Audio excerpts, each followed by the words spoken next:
পুড়ে গেছে বাদ্যযন্ত্র, এখন আর তাতে ওঠে না সুর। শিল্পীদের আনাগোনায় জাগ্রত ভবনে থেমে গেছে প্রতিদিনের কলরব। এক পলকের দেখায় এই ভবন দেখে মনে হয় এটি কোনো যুদ্ধবিধ্বস্ত ময়দানের ধ্বংসস্তূপ। এই চিত্র উদীচীর পোড়া ভবনের। দুর্বৃত্তদের অগ্নিসংযোগে যেটি আজ পুড়ে গেছে, ধূলিসাৎ হয়ে গেছে উদীচীর 57 বছরের ইতিহাস।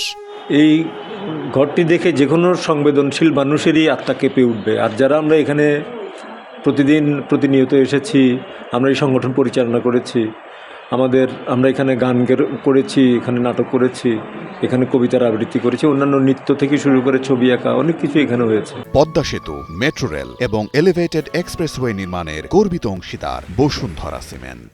পুরো এই জায়গাটা জুড়ে এখানে বেশ কিছু আলমারি ছিল, শোকেস ছিল, যেখানে কমপক্ষে 4 থেকে 4,500 বই ছিল। যে বইগুলো, যে গ্রন্থগুলো এখন আর মার্কেটে পাওয়া যাবে না। গত 57 বছরে এগুলো আপনার সংগৃহীত হয়েছে এখানে। এবং এখানে এমন সব বাদ্যযন্ত্র, এখানে এই হারমোনিয়ামটা দেখছেন, এই হারমোনিয়ামটা বাজিয়েছেন বাংলাদেশের যে শিল্পীরা রয়েছেন, প্রথিতযশা শিল্পী যারা এখন জীবিতও নেই, বাংলা গণসঙ্গীতের কিংবদন্তি সলিল চৌধুরী থেকে শুরু করে অজিত পান্ডে থেকে শুরু করে পুতুল মুখোপাধ্যায়, বাংলাদেশে আমাদের শেখ লুৎফর রহমান, আলতাফ মাহমুদ, জাহিদুর রহিম, এরা এই হারমোনিয়াম বাজিয়ে গান করেছেন, গান শিখিয়েছেন। 13 জানুয়ারি মঙ্গলবার সকাল থেকে সন্ধ্যা পর্যন্ত কেন্দ্রীয় কার্যালয়ের সামনে প্রদর্শনী করে উদীচী শিল্পী গোষ্ঠী, যেখানে স্থান পায় ভবনের সঙ্গে পুড়ে যাওয়া বাদ্যযন্ত্র, বই, ব্যানার সহ যাবতীয় পোড়া জিনিসপত্র, যা দেখে কান্নায় ভেঙে পড়েন অনেকে। তবে এই পোড়া ভবন থেকেই ঘুরে দাঁড়ানোর প্রত্যয় শিল্পীদের। আসলে এখানে দাঁড়িয়ে আজকে আমাদের চোখের পানি ঝরছে, এটা আমাদের আরো সামনে শক্তি যোগান দিচ্ছে আর কি।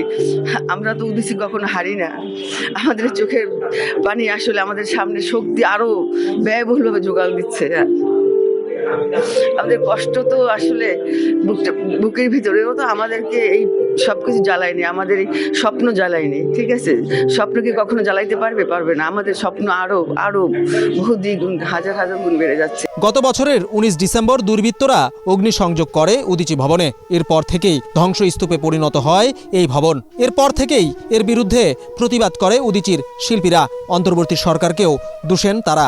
সর্বশেষ উদীচীর পোড়া জিনিসপত্রের এই প্রদর্শনী করেছে, যা দেখতে শিল্পীরা ছাড়াও আসেন অনেকে। মনের অনুভূতি হচ্ছে যে এটা তো আমার ঘর, উদীচী দ্বিতীয় ঘর, কিন্তু এই দ্বিতীয় ঘরটাকেই আমার বেশি আপন মনে হয়েছে, কারণ এখানে এসেই আমি আমার যে ভেতরের সত্তা, সেই সত্তাকে খুঁজে পেয়েছি।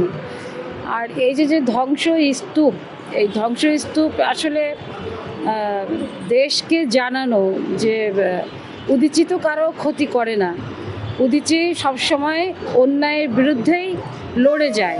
উদীচীর শিল্পীদের দাবি দ্রুতই বিচারের আওতায় আনা হোক অগ্নি সংযোগকারীদের।